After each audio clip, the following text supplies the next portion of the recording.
Hey, good morning, everyone. My name is Lance French. I'm the marketing director for W&M Environmental, and I'd like to welcome all of you to our webinar of Phase 1 Environmental Site Assessment, or ESAs. Our panel of experts for today are W&M's Michael Henn, Clay Schneider, and Holly Stockton. Welcome, guys. Thanks. Good afternoon. Thanks for joining us. Before we get started, I want to take a few housekeeping items. If you have questions, you can send them through your chat tab on your GoToWebinar window. If we don't get your question, I will make sure that we see it and then they get an answer to you as soon as possible. We are recording this webinar and it will be available later today to rewatch this afternoon. We don't have the slides. We won't put the slides on this time because we do have a different format. It's in more of an open forum. So you guys are my guinea pigs. So thanks for testing it out for us. Thank you, Lance. Yeah. So okay. Well, let me introduce our panel. Michael Henn is the division manager for the remediation department in Plano. Welcome, Michael. Thanks for joining us. I'm glad to be here. Thank you. Also with us, Clay Schneider, professional geologist. It says PG. I just assume that means that it's okay for all audiences. So, but Clay is a project manager in the remediation department, and he specializes in oil and gas, and he's also based in Plano. Welcome, Clay. Thank you. And Holly. And Holly Stockton is our environmental scientist. She does all our field work in North Texas, and she is a huge Ole Miss fan. So I'm sure she'll want to talk about being a Rebel throughout this whole day. So welcome, Holly. Thank you. No, actually, that would be LSU. Oh, I forgot LSU. That's correct. So okay, so Michael, we'll start with you. Take a minute, tell us about yourself, what your background is, and what you do for You bet. I've been with W&M for just over 2 years as the division manager. I do oversee a team of Phase 1, Phase 2 specialists, remediation specialists in the Plano and Fort Worth offices, North Texas. I've been in the consulting business for just over 20 years. All of that time has been with private consulting firms. About a third of it has been really geared towards real estate transactions, due diligence, et cetera, associated with types of projects. The remainder of that has been more geared towards oil and gas, long-term remediation projects, liability transfers. Okay. So you've had a lot of experience with Phase 1. So. You bet. Okay. My education is I've got a BS in natural resource management from the University of Wyoming, graduate studies in policy analysis, and years of putting feet of pipe into the ground. Okay, awesome. Clay, what about you? Yeah, I've been with W&M for a little over 4 years now. I've been in environmental consulting for a little over 15 years. But most of my experience has been doing due diligence for oil and gas companies, as well as Phase 2s and remediation projects. But I've also done quite a bit of work with industrial and commercial projects. Okay.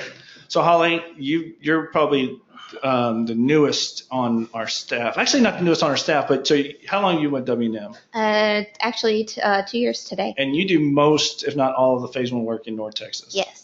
So tell us about yourself. Where did you go to school? I was only teasing. You did go to LSU, so. Yes, I graduated from LSU and came here to W&M 2 years ago. And I've been doing all of the Phase 1s and assisting for all the Phase 1s for W&M. And how many do you think you've done over those 2 years? Over 200. Okay, 217, I think, right? Yeah. Okay, so that's great. So Michael, we'll start with you. Tell us, our audience, what exactly is a Phase 1?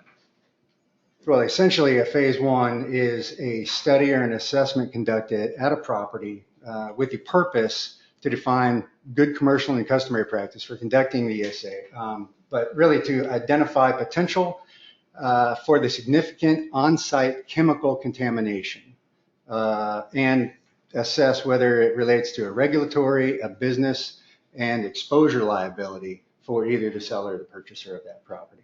Okay, so who's usually required to get a Phase 1? And I'll add on to that real quick. Sure. It's really a basis of the innocent landowner defense that was established via CERCLA and amendments, SARA, et cetera, and then amended the CERCLA legislation was amended in 2002 to directly address this third-party defense. And part of that third-party defense is the phase one environmental site assessment. And that is to assist any landowner with issues with strict liability, joint several liability, retroactive liability.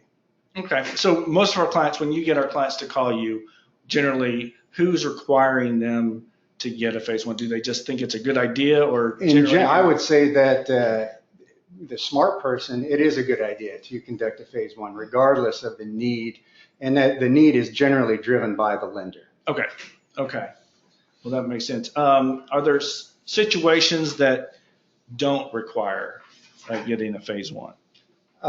They may run into a cash option deal, or it's just a cash deal where it may not be necessary. Could be a residential property that's not necessarily tied to. Okay. Is there a situation where it's not required, but you think it's a good idea to do it anyway? Why would that be a good idea for them to do that?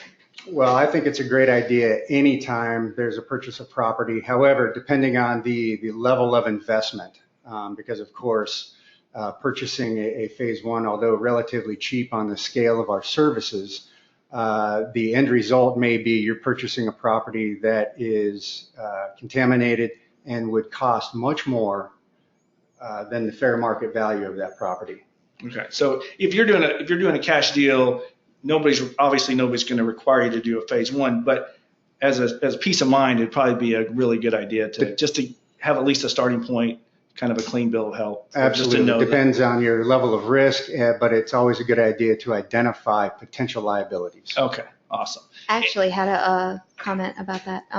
So usually, technically, it's not required to get the phase one, but if you think about it as like the bank requiring you, it's sort of like if you go to the doctor and you're trying to get on a sports team and you're required to have some sort of checkup or something like that. It's sort of like that. Okay, awesome. So just like, hey, you have to know where you're starting so there's no surprises down the road. Yeah. Okay. And so who's the authority? Is it EPA, TCEQ? Who are we reporting to, or who's setting the rules? Well, the phase one is driven by the EPA through CERCLA, and it identifies there's a certain list of hazardous substances and petroleum products that are to be evaluated. And actually a new part of that through the amendment in 2013 through ASTM, and generally our industry follows along with 15E 1527, latest amendment in 2013. And part of the CERCLA, it used to be just evaluating soil, groundwater. Now as part of the 2013 amendment, then we're now evaluating vapor, because CERCLA does not in fact differentiate between how the media with the hazardous substances. Okay. And so, we're here in the state of Texas, but are phase ones generally the same in all the states, or do they differ from state to state? Well, they can differ depending on region, but in general across the state, the AAI, the appropriate inquiry, is the same. Yeah, the EPA is the one that regulates and wants you to do the phase ones, and they lay down the standards for them. So, I mean, that's for the whole United States. But in regards to the states, the regulatory agencies that are involved with whatever substance that may be managed or regulated at that site or an adjacent site, then there are different databases that will need to be evaluated, et cetera. Okay, so the EPA tells you what needs to be done, in the ASTM or ATSM. ASTM. Sorry. They tell you how to do it. Is that accurate, or did I flip that? That's correct. Yes. Okay. There's a level of confusion in there. So, okay, well, so phase ones, how long do they generally take? What, if a client called today, what are they going to be here? Well, that could be different with any case. Okay. Typically, our turnaround is 15 business days. But of course, you have different client requirements that may want us to get it done quicker than the 15 days. I call them environmental emergencies. The Yeah. bank tells you, where's your phase one? And they say, what? So we do get a few of those calls. So, okay. So who can do a phase one? Who can do them? So can I do a phase one? Likely, but Not legally. it's been stipulated that an environmental professional will Okay. sign off on a phase one. Okay. And there are different levels of experience that are required to be named an environmental professional, whether that's generally 10 years of experience, or whether you have a BS degree and 5 years of experience, whether you have licensing PG or PE. Okay, great. So we do have a question from the audience.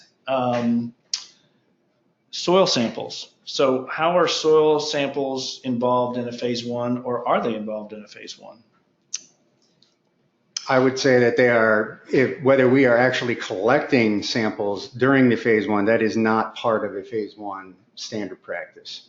That usually comes in subsequent to a recommendation for a phase two investigation.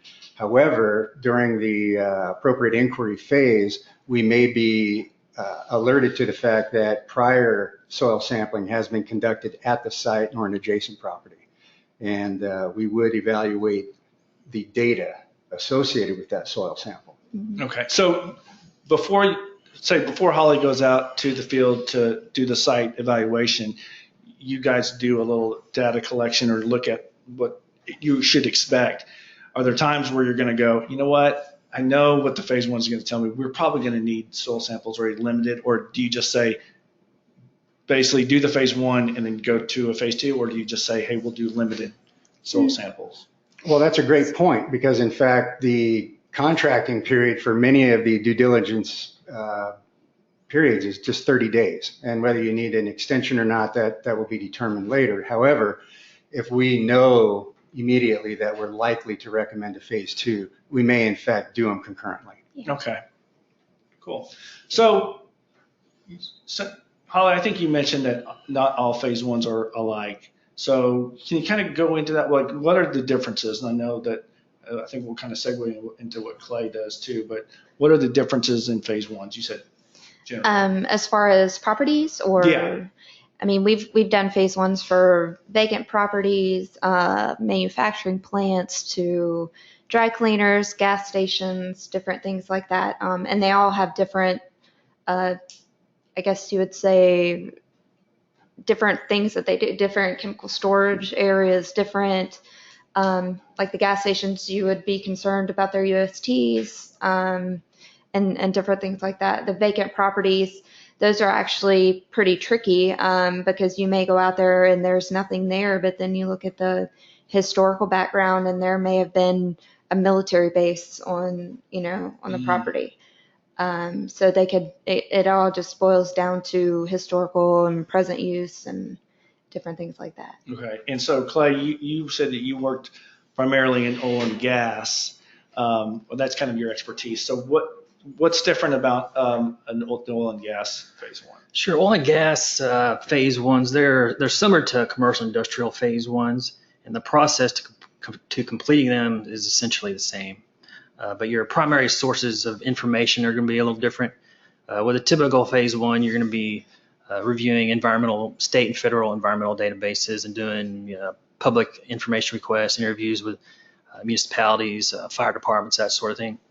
And I will still do that a lot of time with oil and gas phase ones, but a lot of times you're not going to get much information. So really with those, you're going to spend most of your time and effort reviewing documents and interviewing personnel with the applicable state agencies that regulate the oil and gas industry. So for example, here in Texas, that would be the Railroad Commission. Yeah, I was just about to ask that. Is there an additional authority when it has to do with oil and gas? And what are those additional requirements that? Right. The Railroad Commission is the primary authority here in the state of Texas, and every state has their own. For example, Oklahoma is the Oklahoma Corporation Commission. But here in Texas, the TCQ does have some. They do regulate some aspects, such as air permitting of tank batteries and compressor stations, that sort of thing. Okay. And so are there, additional items associated with oil and gas in the due diligence, something that you know that you're going to have to do that Holly wouldn't have to do. Yes, yes. So probably one of the biggest difference in oil and gas due diligence is really the time and the cost. Typical phase one, let's say, of a commercial building, the property is probably less than 10 acres. The site visit can take less than 4 hours. When you order your database report and historical areas, Sanborn, et cetera, usually you just get a standard database package. It's $375 or so. Whereas you're doing a oil and gas due diligence of 300 wells, that could take a significant amount of time. So you may need multiple people in the field for 2 weeks or more just to complete the site visits. Also, a lot of the phase ones that we do with oil and gas, we really don't even refer to them as phase ones because a lot of times they're not ASTM compliant. A lot of times we just refer to them as environmental due diligence. So even among all the oil and gas jobs that I've done some where you look at everything and they're more or less an ASTM compliant phase one. And I've done some where the client, they really just want you to focus on tank batteries and maybe look at 20% of the producing oil wells. So a lot of that is dependent on the client, and that's primarily due to obviously the time frame that they have to complete the assessment, as well as obviously the cost and just the risk associated with the transaction. Okay, so I'm gonna do a little hypothetical because I know you love those. Okay, let's say that you get a call from a client. It's an oil company. They have a property. They have 600 wells. So what are we looking at? How long will it take? And yeah, let's talk about that. How long does that? Well, it's not as easy as just saying, oh, it's going to take 3 weeks to do it. And most of the time, I don't think a client's going to want to take that long anyway. So if you had to look at 600 wells, you're probably going to try to do the site visit in less than 2 weeks. So you're just going to need to get more people out in the field to do the work. Also, I've done some out in West Texas, Odessa, where you have really good lease roads. The wells are almost set up like a grid pattern, and you can get out there and you can do a lot of wells pretty quick. And I've done others where you're looking at maybe 50 wells, but they're all spread out 10, 20 miles apart, and they're all on different ranches. So you have to go back to the county road, drive around to the other ranch entrance, and that can take a significant amount of time. So it really varies. But one of the newer tools we're using to speed things up is some real-time reporting. So one of the apps I've used more recently is called Fulcrum. Usually our GIS guys, they set it up and they'll create a file and put all the GPS coordinates of all the wells that we're looking at. So when you get out in the field, you have this app that you can download onto your smartphone or whatever. And so it's all GPS geolocated. So when you're on the site, you can just open it up, click on the well, take pictures and take any notes associated with that well or tank battery. And once you upload it, it's immediately in the app. Most recently, I've used it up in Wyoming, and our GIS guy, he had the data within like 15 minutes. So it really saves you a lot of time on the reporting end. And so the client can see almost real time what you're seeing. Yeah, they could. That's awesome. And we actually have a video on real time reporting on our website. So if you ever want more information, you can reach out to us and we can get that information to you. So. Okay, so what are the consequences if something gets missed? And we can do oil and gas and then just the regular. So you're out there. That's why it's so important to get these done. Yeah, could delay the transaction. If they find something that's going to potentially cost a lot of money to remediate. And of course, if your client's already purchased the property, then it's going to cost them a lot of money. And the potential compliance issues as well, so that you may have to take care of. Okay. Do you have any examples of things that maybe you overlooked and it ultimately cost the clients big? I don't have anything that I've done, but I've known of projects where there's some significant groundwater contamination and the seller of the property did not disclose that, and the consultant that did the phase one didn't pick up on it. So when the buyer purchased the property and they realized that they had a major environmental problem, I think there were lawsuits. So it can cause a pretty big headache. And generally, that would be tied to the development of a property. A lot of times, things are identified, say, metals that exceed just general construction standards that where you'd have to have you'd have to dispose of them as a special waste. And that may increase your cost significantly.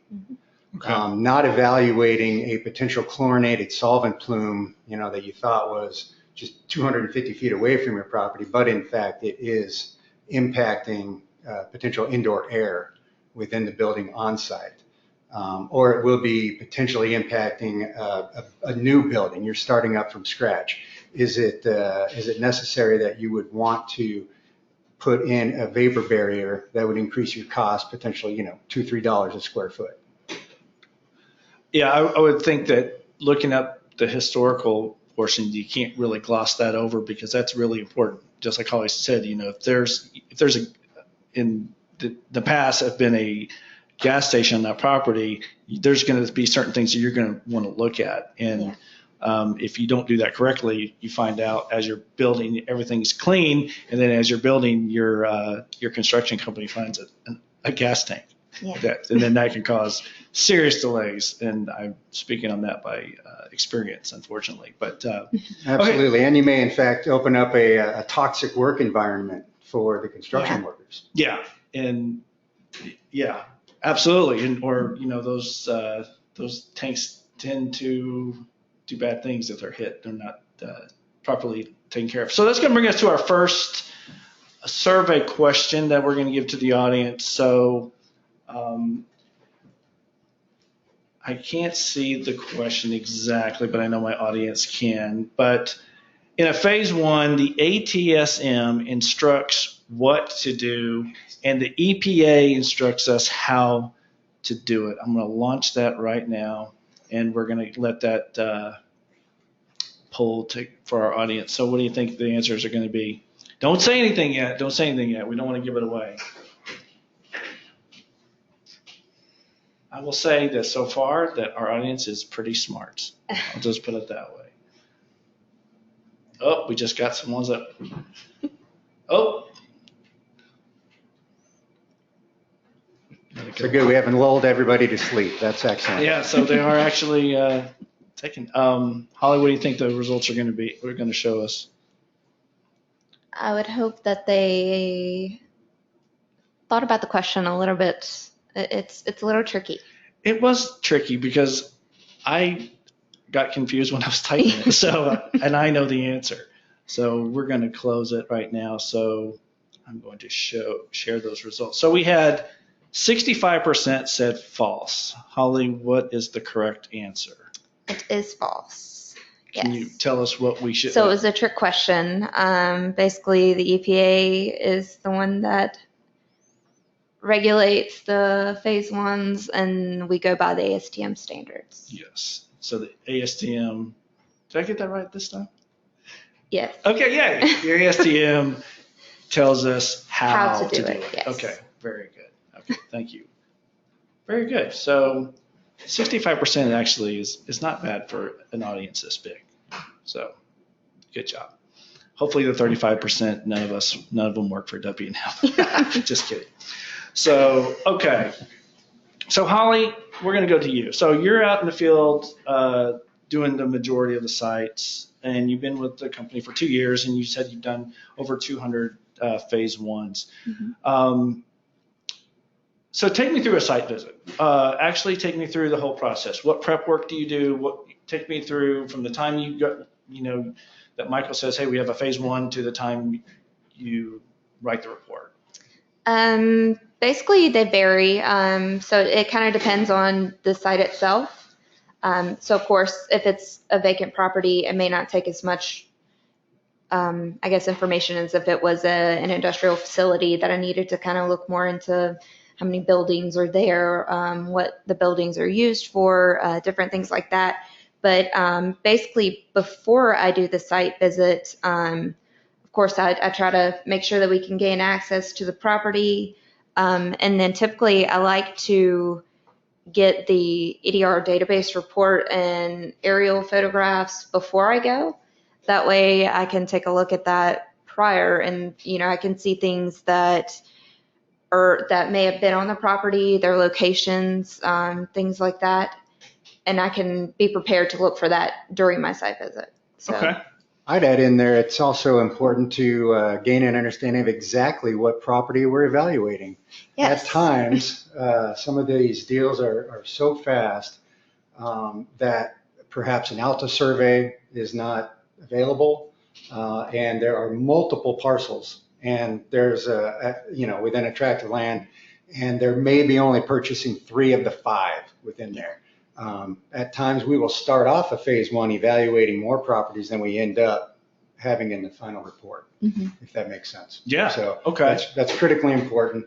I've reviewed reports where, in fact, and thankfully from other consultants, but they are evaluating an adjacent property and not the property that it should have been done on. Yeah, that's really good to know. So what are some of the things you absolutely look for every time you go out?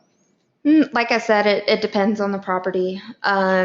So let's say we look for disturbed soil areas, stress vegetation. You look for if there are any areas that there may be USTs, ASTs, and these are including former.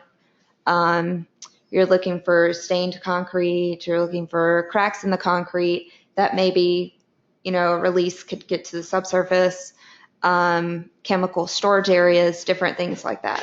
But of course, it depends on the property itself. Okay, so if you are at a property and you see, they have a chemical storage area, because obviously that's not something that you can see on Google Maps, is it? Oh no. Okay. Unless it's outside. Okay, so you see it.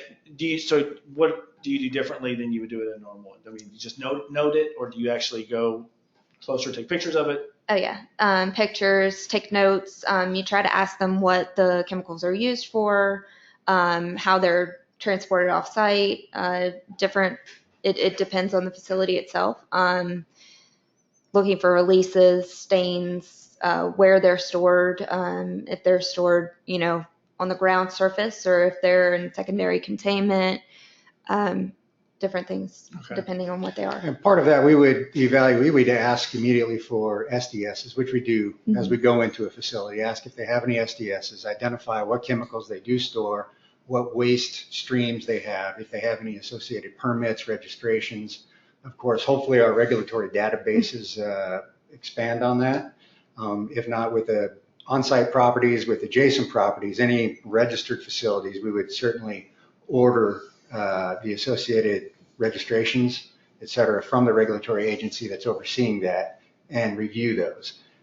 If we're not certain as to the existence or location of, say, a sump, that's part of the waste process, we may go to a buildings inspection and pull all documentation to identify whether we can actually locate that, and then determine whether we need to evaluate concrete above that, outfall, et cetera.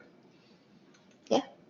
Okay, so I'm sure you've done a couple of visits where you think, hey, I'm going to have a pretty easy afternoon. This is going to be a slam dunk. And you get out to the site and it's not what you were expecting. So do you have any examples, don't use names, but any examples of what things that can come up? Of course, you can go out to the property. I've been out there where they said it's been vacant. There's nothing out there. They're not aware of anything. And then I get out there and there's, 40, 300-gallon totes sitting out on the ground out to, have any sort of release to the ground. No containment, anything. I've had different facilities where and I don't know if it's the client not aware, but they don't always tell you what's out there. So when you get out there, you're always prepared for anything. And you stumble up upon different, I guess if there was a gas station there before and they didn't tell you and you see something else like where a dispenser island would be, those are, red flags, different. I guess it just depends on the property. Have you seen any crazy wildlife like snakes or anything? I did see a coyote not too long ago. Really? But no snakes yet. I know you have a bear story, but if you haven't already heard the bear story, email Holly and let her tell you about the bear story. It's quite fascinating and funny, actually. So, okay, so you're done with the visit. So, and you also write the reports, Yes. right? So, okay. So what's that process like? How long, once you do the site visit, is that the longer of the process? Typically that also depends too on the property. And it correlates with the EDR database review. If we do find something on the database that sparks a red flag and we need to, it's on the site itself or adjacent properties, we need to get additional files from TCQ. We can do that, which that can take some extra time to do. And then, of course, we want to try to get in touch with people that previous owners or occupants, things like that, might give us more insight on what was done at the property. I guess if you say there's a potential buyer that they don't know about, that could help us out as well. So yeah, it depends on the property itself. If it's vacant and it's always been vacant, it may not take as long as a property that's been developed for 50, 70 years. Okay. So. Okay. And we have never been restrained in general from contacting people for interviews. And that could be long-term city employees, just to obtain history of a property that we are generally finding running into a wall about. Could be calling adjacent property owners, in fact, to see if they have any recollection of activities on that property or adjacent properties. Clay, do you find it similar in doing an oil and gas phase one or report? It's very similar. Okay. Okay, so that's going to bring us to our second survey question, and I don't think we've actually brought it up, so it's actually going to truly test our audience's knowledge. And that question is asbestos part of the phase one reporting? And so I'm sure that we get this question a lot. And so the answers are yes, but it's limited. Yes, it is. Or no. I was going to put no, but limited, but just have a little fun. So what do you think our audience is going to say? Because that's a tough one, because I would say that's a pretty familiar question we get a lot. Yeah, we do get that question a lot. And in fact, that's a service that, I won't give away the answer quite yet. Let's wait just a few more minutes, a few more seconds here.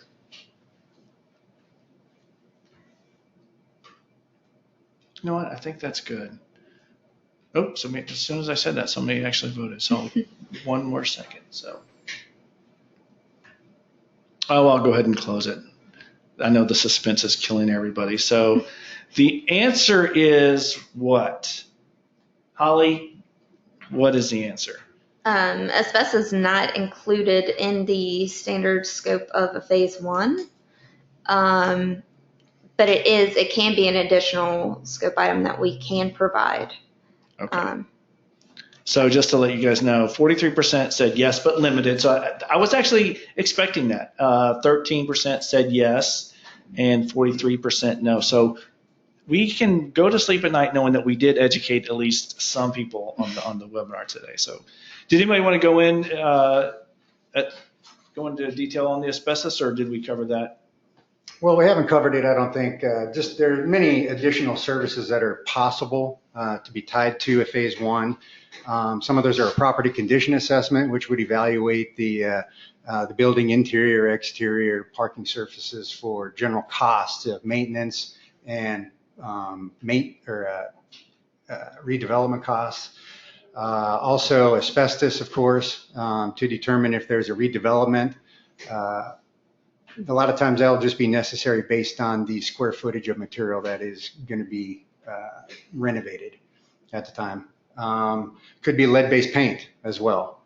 If you're going to be doing a phase one for an SBA or HUD loan, then some of these other factors come into play. Typically HUD, you will be evaluating drinking water on a multi-residential facility. We'll be looking at radon as another potential add-on service. And even for oil and gas, it's very common, and other phase ones to evaluate wetlands. As urban sprawl expands, of course, we're dealing with areas that are former ranches, and wetlands are an easy part of that. Okay, great. Okay, so Michael, we'll bring it back to you. So Holly's done her due diligence. She's actually written the report. So what goes there? What final touches do you do before goes to the client? Well, during the process, typically we have, hopefully 10 working days. That's not always the case.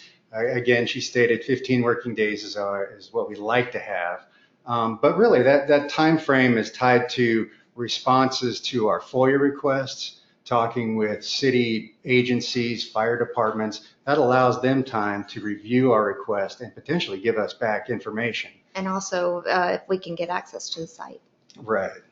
And yes, a lot of times that is very difficult. Whether confidentiality agreements are necessary, those types of things.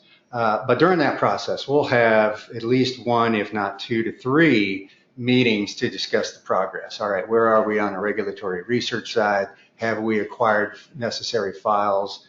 Are there adjacent properties that really, pose a significant risk?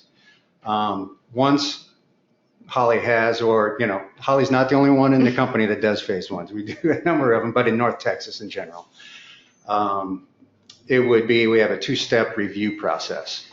And nobody at W&M I'm familiar with less than 10 years experience is reviewing our reports. And the great thing about W&M is that we have, for those of you that don't know W&M, we have 6 offices in Texas, and we have about 65 highly motivated individuals that work here, made up of geologists, engineers, scientists, and a great marketing department. Exactly. I was going to say a multimedia magnet. And the people that are reviewing this, we have specialties in, say, oil and gas. We have specialties with the defense industry. We have a former TCEQ PST coordinator that reviews a great many of our phase ones. So we have expertise in various levels, and as the progression of the reports goes through, we again elevate any potential concerns that we have to those experts. That's a lot of verification on all for phase one, because I hear a lot, when they call, well, it's just a phase one. Why is that mindset so dangerous? Or, dangerous isn't really the term, but why is that so concerning? Well, it just all comes down to liability. And of course, even though the cost of this service is relatively low, the potential for lawsuits is extreme. And the cost of those would be extreme. You're talking, sometimes $200 million deals for a property. If that goes south, they're going to be looking to the consultant or the lender. And that happens. We're not just, those aren't just bedtime nightmares. That actually happens. Do you have, where, hey, something was missed, which was very easily should have been found, but it ended up being disastrous? Is there specific examples you can? I know I have an example where someone had purchased a restaurant and did not decide to do a phase one, and they found out that it used to be a dry cleaner itself. Ooh. So that's not always the good outcome. Everybody likes perk with their spaghetti. So. Anything else, Clay? Yeah, I know of a site where one of our clients acquired a property without doing a phase one, and turned out that there were some issues, and had to spend quite a bit of money doing remediation and some surface investigations. So. Okay. Well, it's sad, but it has happened, and that's why you don't want to. It's like you're going to get that checkup at the dentist. Everybody hates to do them, but they are really important because it can potentially give you things down the road, and there are consequences if you don't, follow them. So everybody go to the dentist. It's good for you. Okay, so what, Michael? What do you, after we're about to wrap up? So what are some of the things that you absolutely want our audience to know about phase ones? If they get off, what's the one thing that you want them to understand or remember? I would say it all comes down to the level of risk that you're willing to accept and the potential liability that is tied specifically to that property. And you had mentioned earlier that, you know, as a environmental professional. So what does that exactly mean? What is it, environmental professional? Do you have to have a degree? Can I call myself an environmental professional, or can? You certainly can call yourself that. However, in the scheme of the ASTM and AAI from EPA, you have the requirements of either being a registered professional geoscientist in Texas, PE, a degree science or bachelor with 5 years of experience, or without that education, 10 years of field experience. So it really comes down to the experience of having viewed and visited a number of different facilities and having the understanding of the type of waste stream or chemical management that you're evaluating. Okay. Because, and I'm sure it happens, there's some people that are calling themselves, they do the site one, the phase one, and then they just have somebody stamp it. And does that happen, or is that? Well, it is very common. And, you know, of course, with the cost structure for phase ones in general across the industry, it behooves companies to utilize the lower hourly rate people to conduct the work. Okay. And more often than not, that means, okay, people straight into the industry, the green hats, if you will. Of course, at W&M, we have a very strict training procedure, and nobody goes out on just sites. You know, you work your way up in site complexity. Yeah. You just don't, I just can't stress, you just don't want to take that phase one light, because it's, you know, the bank's making me do it, and everybody kind of, you know, pushes it where it's not that important. No, just go have it done. But it's actually extremely important if it's done incorrectly, for sure. You bet. And as you move along post phase one into a phase two, into a remedial closure corrective action program, the site's been moved into a voluntary cleanup program action.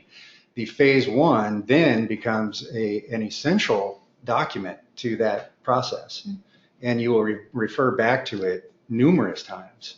And in fact, if you're going to go into an innocent owner program, which is strictly tied to this third-party defense liability, you will need to have proven that at some point, at least aspects of a phase one have been completed to evaluate that site history, et cetera. Okay, awesome. Well, this brings us to our final survey of the day. And I'm not exactly sure that we went over this, but you might have, and I might have just missed it. But how long is a phase one report valid? So is there an expiration date on those? And so the answers are, the choices are no, there's no expiration. They basically last forever. They last for 5 years. They last for 1 year or 10 years. So did we talk about that at all? Did not. Ooh, so another test of our audience's knowledge.